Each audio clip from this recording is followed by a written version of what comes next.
ধানমন্দির ওই বাড়িটাও এখন পরিত্যক্ত, মানুষ ইট পর্যন্ত খুলে নিয়ে চলে গেছে। অথচ 5 তারিখের আগেও ঘরের কি দাপট ছিল। জালেমদের বাড়ি ফিরার জায়গায় একই অবস্থা, জালেমদের শিকড় কাটা হয়ে গেছে। সারা দেশে জালেমদের এই বাড়ি ঘর অফিস এদের সব কিছু যে ধ্বংস হয়ে গেল, ওজাড় গৃহ হয়ে গেল, পরিত্যক্ত হয়ে পড়ে আছে ধানমন্দির ওই বাড়িটাও। ওটা এখন গণ টয়লেট হয়ে গেছে। কি কথা বলছে না? আমি কয়েকদিন আগেও গিয়ে দেখি কেউ এদিকে কেউ এদিকে কেউ এদিকে, মনে হচ্ছে জামাতবদ্ধ টয়লেট চলছে। আল্লাহ এমনিতে এগুলো করে দেয়নি, বিমা জলাম, ওদের জুলুমের কারণে। কারণ যে জায়গায় বসে জালেমরা জুলুমের ষড়যন্ত্র করে, ওই জায়গাটা পর্যন্ত আল্লাহ অভিশপ্ত করে দেয়।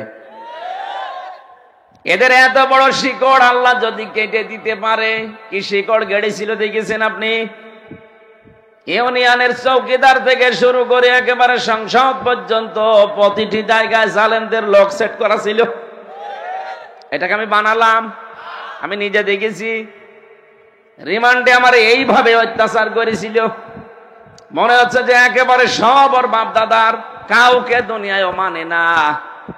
তার মানে ওদের ওই রকম শিকড় গাড়া ছিল, এত গভীর পর্যন্ত ওরা গিয়েছে যে আল্লাহকে পর্যন্ত ভুল ধরতো। এবার আমি একটা চিত্র বলছি কোরআনে কারিম থেকে, বাংলাদেশের সাথে আশা করছি মিলে যাবে। এটা সূরা নমল 19 নাম্বার পারার 20 নাম্বার পৃষ্ঠার 7 নাম্বার লাইনের 52 নাম্বার আয়াতে আছে। আল্লাহ রাব্বুল আলামিন বলেন, ফাতিল কাবুয়ুতুহুম খাবিয়াতাম বিমা যালামু। আল্লাহ যেন এইভাবে দেখিয়েছেন, এখানে প্রিন্সিপাল আছে, আল্লাহ যেন এইভাবে দেখিয়েছেন যে এই সেই ঘরগুলো, আল্লাহ বাইতুন দেয়নি, বয়ুত বহু বচন দিয়েছেন। আল্লাহ বলেন এই সেই ঘরগুলো, নবী আপনি একটু দেখেন না, খাবিয়াতান, আমি জনশূন্য করে দিয়েছি, পরিত্যক্ত বানিয়ে দিয়েছি, বিমা যালামু, এদের জুলুমের কারণে। আয়াতটাতে কত বাস্তব। 2024 সালের 5 আগস্টে বিকাল 5টা বাজতে বাজতে আমি নিজে দিকে ফেলেছি। আপনি বিশ্বাস না করলে আমাদের কুষ্টিয়ার হানিফ সাহেবের বাড়ি যান, এখন জনশূন্য হয়ে গেছে বাড়িটা। এখন পরিত্যক্ত, মানুষ ইট পর্যন্ত খুলে নিয়ে চলে গেছে। অথচ 5 তারিখের আগেও ঘরের কি দাপট ছিল। শুধুমাত্র কি কুষ্টিয়ার হানিফের বাড়ি, সারা বাংলাদেশের 630টা থানা আছে, কম বেশি প্রায় জায়গায় আমি গেছি, জালেমদের বাড়ি প্রায় জায়গায় একই অবস্থা। আল্লাহ রাব্বুল আলামিন বলেন, ফাকুতিআ দাবিরুল কওমিল্লাযিনা যালামু, জালেমদের শিকড় কাটা হয়ে গেছে। কতিয়া এটা মজুল, ফাইল জানা নেই, কেটেছে কে কেউ জানে না। সারা দেশে জালেমদের এই বাড়ি ঘর অফিস এদের সব কিছু যে ধ্বংস হয়ে গেল, ওজাড় গৃহ হয়ে গেল, পরিত্যক্ত হয়ে পড়ে আছে ধানমন্দির ওই বাড়িটাও। ওটা এখন গণ টয়লেট হয়ে গেছে। কি কথা বলছে না? আমি কয়েকদিন আগেও গিয়ে দেখি কেউ এদিকে কেউ এদিকে কেউ এদিকে, মনে হচ্ছে জামাতবদ্ধ টয়লেট চলছে। আল্লাহ এমনিতে এগুলো করে দেয়নি, বিমা জলাম, ওদের জুলুমের কারণে। কারণ যে জায়গায় বসে জালেমরা জুলুমের ষড়যন্ত্র করে, ওই জায়গাটা পর্যন্ত আল্লাহ অভিশপ্ত করে দেয়। এদের এত বড় শিকড় আল্লাহ যদি কেটে দিতে পারে, কি শিকড় গেড়েছিল দেখেছেন আপনি? ইউনিয়নের চৌকিদার থেকে শুরু করে একেবারে সংসদ পর্যন্ত প্রতিটি জায়গায় জালেমদের লোক সেট করা ছিল। এটাকে আমি বানালাম, আমি নিজে দেখেছি। রিমান্ডে আমার এইভাবে অত্যাচার করেছিল, মনে হচ্ছে যে একেবারে সব ওর বাপ দাদার, কাউকে দুনিয়ায় মানে না। তার মানে ওদের ওই রকম শিকড় গাড়া ছিল, এত গভীর পর্যন্ত ওরা গিয়েছে যে আল্লাহকে পর্যন্ত ভুল ধরতো। রিমান্ডে আমারে মাঝে মাঝে বলতো আল্লাহরও ভুল হয়েছে। কোনটা? পুরুষ মানুষ 4টে বিয়ে করবে আর মহিলা 1টা বিয়ে করবে, এইটা আল্লাহর ভুল হয়েছে। ওদের শিকড় কত নিচে থাকলে কথা বলতে পারে বলেন তো? অথচ নাম সব মুসলমান, শেখ ইমরান, আতিকুর রহমান ভুইয়া, জাহিদ হোসেন, আব্দুল মান্নান, আসাদুজ্জামান, কি সুন্দর নাম না? ওগুলো সব নাস্তিকদের কাছ থেকে ট্রেনিং নিয়ে, শিক্ষা নিয়ে, জঙ্গিবাদের নাম নিয়ে দেশে একটা আলেমদের ওপর অত্যাচার কি করে করা যায়, ইসলাম পন্থীদের দমন করে রাখা যায়, এই ট্রেনিং নিয়ে তারা এসেছিল। আল্লাহ রাসূলের ভুল ধরতো হামজা তো অনেক দূরের কথা, কি শিকড় গেড়েছিল ওই সময়। মাঝে মাঝে ভাবতাম আল্লাহ সূর্য মনে হয় আর উঠবে না, কিন্তু আল্লাহ যে হঠাৎ এভাবে আমাদের সূর্য উঠিয়ে দেবে আমরা নিজেরাও জানি না। আল্লাহ পাক বলেন জালেমদের শিকড় কেটে ফেলা হয়ে গেছে, কে কেটেছে কেউ জানে না।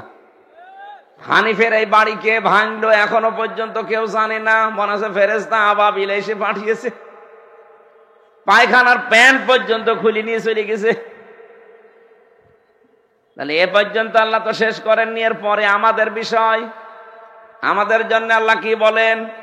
ইন্না ফি যালিকা লায়াতাল লিকাউমিন ইয়ালামুন, অবশ্যই এর ভেতরে শিক্ষা আছে। লাম আছে, লামে তাকিদ। আল্লাহ বলেন অবশ্যই এর ভেতরে শিক্ষা আছে তাদের জন্য যারা জ্ঞানী মানুষ। আমরা যেহেতু নিজেদেরকে জ্ঞানী মনে করি, আমাদের শিক্ষা নেওয়া দরকার।